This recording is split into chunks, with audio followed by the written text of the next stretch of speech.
दोस्तों, आप सब कैसे हो? मेरे चैनल पर आपका स्वागत है। फिर से एक रस भरी कहानी में आज की कहानी बहुत ही खतरनाक है, जो कहानी सुनते ही शरीर का हर पार्ट खड़ा होने लगेगा। इस कहानी में बहुत मजा आने वाला है, अंत तक जरूर सुनिए। मैंने अपनी अलमारी से वो नीली वाली महक की शीशी निकाली, जो कभी कभार मेरे पति इस्तेमाल करते थे। मेरे पति का नाम विक्रम था। मेरे पति जब ये महक लगाते थे, रात में मेरी रूह कांप जाती थी। उनका स्पर्श इतना कोमल था कि मैं सारी रात उनके सपनों में खो जाती थी। एक दिन क्या हुआ, मैं किचन में चली गई। मैंने इलायची वाला चाय बनाया और उसमें एक खास जड़ी मिला दी ताकि विक्रम को थोड़ी ज्यादा ताकत मिल सके। ऐसा करते करते रात के 11 बजे बज चुके थे।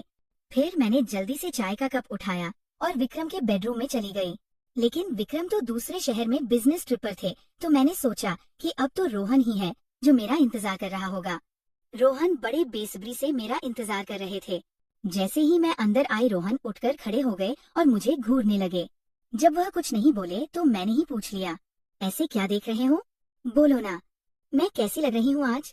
रोहन ने हकलाते हुए कहा, आज तो मन कर रहा है कि आपको अब भी अपनी बाहों में ले लूं। मैंने हंसते हुए उसे चाय का कप थमा दिया और कहा, मुझे बाहों में लेने की जरूरत नहीं है, बस तुम ये पी लो। रोहन ने झट से कप लिया और घूंट घूंट में चाय खत्म कर दिया। चाय पीते ही कुछ ही मिनट बाद उसने मेरी कलाई पकड़ ली और अपनी तरफ धीरे से खींच लिया। उसके बाद अपनी वह नजरें मेरी आंखों पर जमा दी। बाप रे, क्या क्या बताए दोस्तों। रोहन ने कैसे कैसे मेरी सारी भावनाओं को हिला दिया। अगर आपको भी पूरी डिटेल जाननी है तो पहले कहानी को लाइक करें। प्लीज लाइक कर दो ना, प्लीज सब्सक्राइब भी। तो चलिए आपको जल्दी से शुरू से कहानी सुनाती हूँ। मेरा नाम नेहा है। मेरी उम्र 31 साल है, लेकिन मैं अभी भी बिल्कुल जवान लगती हूँ। किसी भी लड़के को एक नजर में अपनी ओर खींच लो, दिल तो हमेशा 20 का ही रहता है। जब मैं साड़ी पहनती हूँ तो जैसे सब कुछ आकर्षक लगता है। मेरी चमकती त्वचा पर जब रोशनी पड़ती है तो लगता है मानो मैं कोई परी हूँ। अब बात करते हैं मेरे 25 साल के देवर की, जो अब मेरा हो चुका है। उसकी मासूमियत और जोश ने मेरे अंदर ज्वाला जगा दी है। जब वह मेरी तरफ देखता है तो उसकी आंखों में वह चाहत साफ छलकती है, जैसे वह किसी मीठे सपने को जी रहा हो।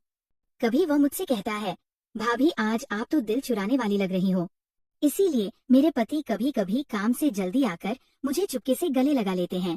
हम शहर में रहते हैं क्योंकि मेरे पति कंपनी में उच्च पद पर काम करते हैं। मेरी 5 साल की एक बेटी भी है, इसलिए मेरी काया भी अब और आकर्षक हो गई है। पति को अपना कर्तव्य समझकर रोज उनकी देखभाल करती थी। भले ही हमारी शादी को 7 साल हो चुके थे, लेकिन मेरे पति अभी तक मुझे बहुत प्यार से संभालते थे। अच्छा से मेरा मतलब है, हर अंग को छू छू कर प्यार करते थे। वैसे आमतौर पर उनका तरीका ही ऐसा था, लेकिन मैं हमेशा साफ सफाई रखती थी और कभी कभार महक भी लगा लिया करती थी। दोस्तों, आपको मेरे से बात करना है तो इस वीडियो को लाइक करो और चैनल को सब्सक्राइब करो। और हाँ दोस्तों, जो जो सब्सक्राइब करेगा उसे मैं अपना नंबर भेज दूंगा, तो जल्दी से सब्सक्राइब कर लो। पिछले महीने कुछ ऐसा हुआ जिसका हमें कभी अंदाजा भी नहीं था। शाम को मेरे पति विक्रम घर लौट रहे थे। उनके ऑफिस की एक महत्वपूर्ण बैठक थी, इसीलिए सब ने उन्हें बहुत व्यस्त रखा था और वह कार से घर आ रहे थे। आते वक्त उनकी कार का ब्रेक फेल हो गया। इस हादसे में उनकी कमर में चोट लग गई और डॉक्टर ने कहा कि ठीक होने में कम से कम 8 से 9 महीने लगेंगे। ये सुनकर मेरा दिल टूट गया। विक्रम का दर्द भले ही शारीरिक था, लेकिन मेरे मन में एक गहरी बेचैनी भर आई।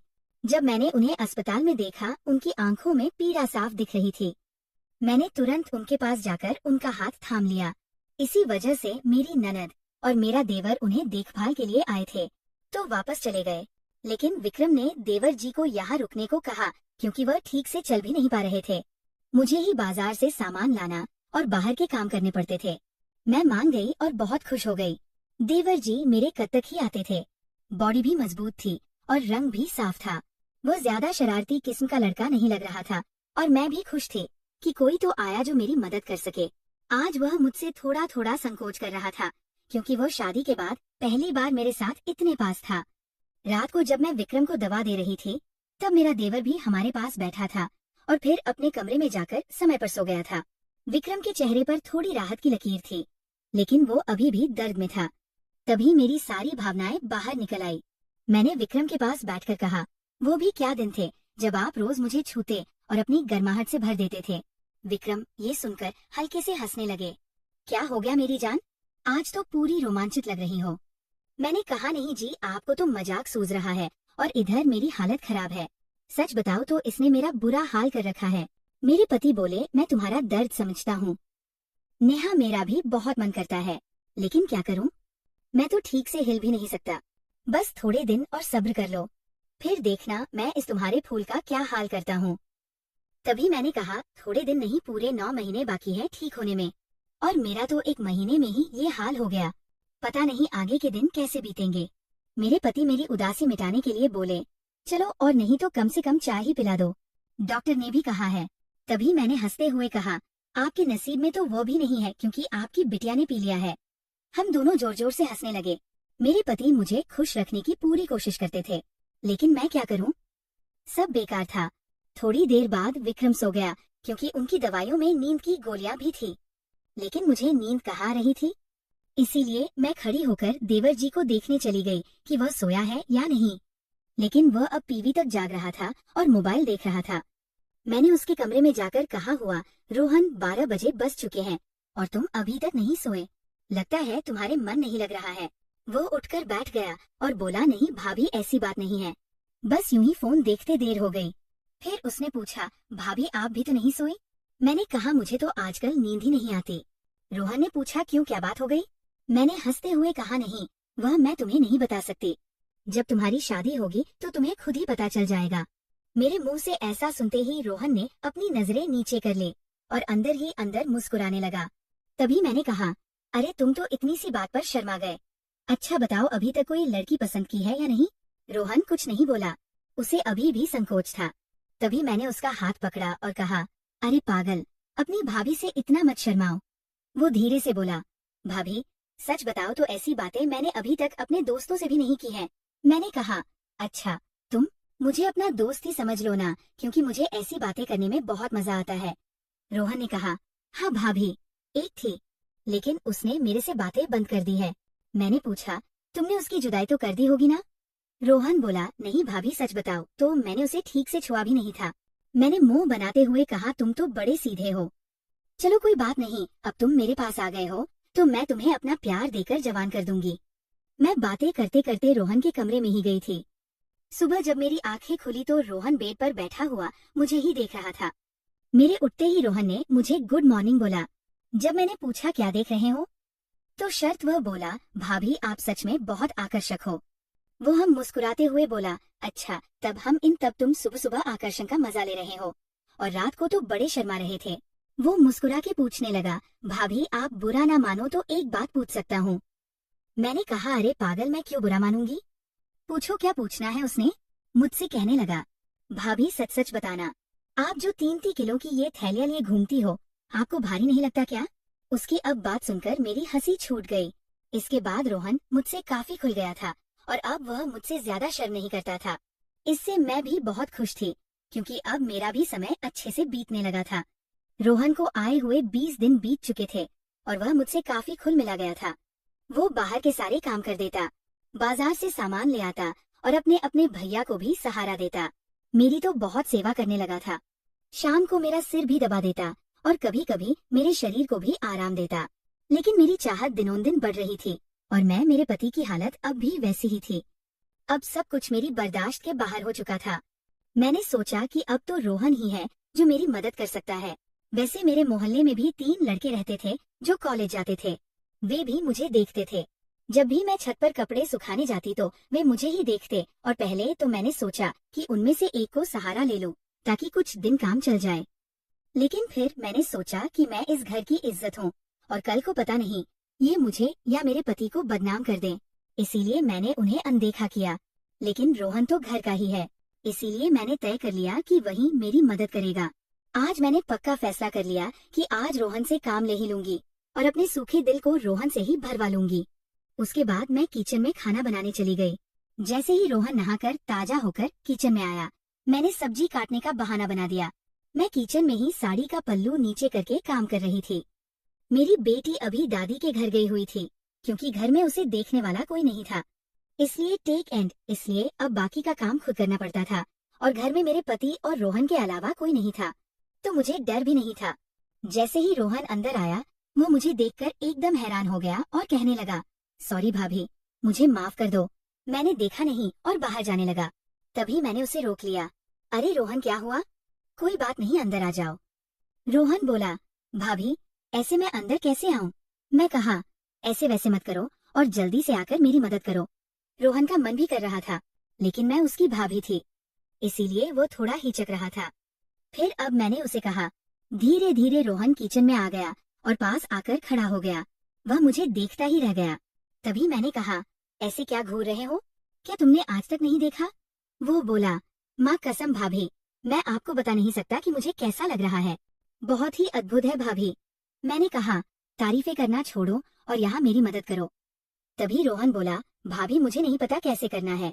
तो मैंने कहा, अरे बेवकूफ, इसमें कुछ नहीं करना, ये लो पकड़ो और बस धीरे धीरे सहलाओ। थोड़ी देर बाद जब रोहन के हाथ नरम होने लगे तो मैंने सोचा कि अब मेरा आगे झुककर सही से काम करने का समय है। मैं आगे झुकी और रोहन ने पीछे से मेरी मदद करने लगा। लेकिन कुछ देर में ही रोहन का मन शांत हो गया। तो देखा कि अलीसा रोहन का काम तो पहले ही पूरा है। उसे देखकर अब मेरा मन बहुत उदास हुआ, लेकिन फिर भी मेरी हंसी निकल ही पड़ी। मैंने नाराजगी से रोहन को हल्का धक्का मारते हुए कहा, ये क्या किया बेवकूफ, तुमने तो शुरू होने से पहले ही पूरा कर दिया। इसके बाद जैसे ही रोहन का उत्साह ठंडा हुआ, उसने हड़बड़ाते हुए कहा, सॉरी भाभी, सॉरी, वह मैंने ऐसा कभी नहीं किया, इसलिए मुझसे ऐसा हो गया। मैं अभी जाकर साफ करके आता हूँ। उसे चला गया। मैंने भी उसे ज्यादा नहीं रोका क्योंकि मैं समझ चुकी थी कि ये उसके लिए इतना आसान नहीं होगा। इस चक्कर में आज खाना भी लेट हो गया था, इसीलिए मैंने जल्दी से खाना तैयार किया और विक्रम को कमरे में देने के लिए चली गई। वो अब भी बैठे बैठे खाने का इंतजार कर रहे थे। विक्रम बिल्कुल सीधे साधे और नरम दिल वाले आदमी हैं। वह मेरी बहुत चिंता करते हैं। जब मैं उनके लिए खाना लेकर गई तो पूरा पसीने से तर हुई थी। मुझे देखकर वो बोले, इतनी जल्दबाजी क्यों करती हो? नेहा, धीरे धीरे काम कर लिया करो ना, देखो तुमने अपना क्या हाल बना लिया है। तब मैंने उन्हें छेड़ते हुए कहा, ये तो कुछ भी नहीं है, जब तुम काम करते हो तो मेरा इससे भी ज्यादा बुरा हाल हो जाता है, और तब तो मैं तुम्हें रुकने के लिए भी कहती हूँ, लेकिन तुम तो हाँ कहकर तेजी बढ़ा देते हो। मेरे मुंह से ऐसा सुनकर मेरे पति मुस्कुराने लगे। तुम भी ना नेहा कहाँ की बात कहाँ ले जाती हो। इसके बाद विक्रम ने खाना खा लिया और मैंने उन्हें दवाई भी दे दी। दवाई लेने के बाद उन्हें नींद आ गई और वो आराम करने लगे। मैं भी काफी थक चुकी थी, इसलिए मैं नहा धोकर ताजा हो गई। इसके बाद मैं रोहन के कमरे में उसे देखने के लिए गई तो वह भी सो चुका था। फिर मैं भी आकर आराम करने लगी। शाम को जब मैं रोहन को चाय देने गई तो वो बैठा फोन चला रहा था। मुझे देखकर उसके चेहरे पर मुस्कान आ गई। मैं भी उसे देखकर हंसने लगी और मैंने उससे पूछ लिया, क्या बात है रोहन, आज तो तुम काफी खुश लग रहे हो। तो वो बोला, भाभी वो मैंने पहली बार ऐसा एहसास लिया था, प्लीज आप बुरा मत मानना, मैं सच बता रहा हूँ, बिल्कुल मेरे से काम नहीं बन पाया। तभी मैंने उसे रोकते हुए कहा, अरे बेवकूफ, मैं कब बुरा मानने लगी, वैसे सच बताओ तो मुझे भी अच्छा लगा। इसके बाद मैं रोहन को चाय पकड़ा दी और उसके साथ बैठकर पीने लगी। हम दोनों बातें करने लगे। आज रोहन के मुंह से मेरे लिए तो तारीफें ही बरस रही थी। वह बस मेरी प्रशंसा ही करता जा रहा था। भाभी आप बहुत खास हो, मैं तो सोच रहा हूँ कि जिंदगी भर आपके साथ ही रहूं। इन 20 दिनों में मुझे स्वर्ग जैसा लग रहा है, और ऊपर से आपकी सुंदरता। मैंने मुस्कुराते हुए कहा, आज तो तुम्हारे मुंह से सिर्फ तारीफें ही निकल रही हैं। लगता है रोहन मेरा हाथ पकड़कर बोला, आप सही कह रही हैं भाभी, अब आपको भी मेरे काम में मेरी मदद करनी होगी। अब तो आपको मेरी बात माननी ही होगी। प्लीज भाभी मना मत करना, बस एक बार के लिए मेरी हमसफर बन जाओ। इसके बाद आप जो भी कहेंगी मैं करूँगा। जब रोहन सब कह रहा था तो उसका चेहरा लाल हो गया था और मेरी हंसी फूट पड़ी थी। मैंने उसके सर पर हाथ फेरते हुए कहा, अरे पगले, इतना गंभीर क्यों हो रहे हो? बताओ, मैंने तुम्हें कभी किसी चीज के लिए मना किया है? वैसे भी अब तुम्हारे भैया तो वैसा भी मेरे काम में मेरी मदद नहीं कर पाते हैं, और तुम इतना शर्माओ मत। अगर इतना शर्माओगे तो कैसे चलेगा? चलेगा। इतना कहने के बाद मैं बोली, आगे से अब तुम्हारे साथ ही सोऊंगी, बस तुम मेरा ख्याल अच्छे से रखना। दोस्तों, कैसी लगी आपको रस भरी कहानी? अगर अच्छी लगी हो तो कमेंट में जरूर बताएं, और साथ ही साथ इस चैनल को भी सब्सक्राइब कर दें, ताकि मैं इससे भी और जबरदस्त कहानियाँ आपके साथ शेयर कर सकूं। और प्लीज लाइक करना नहीं भूलना। आप सब जानो। धन्यवाद।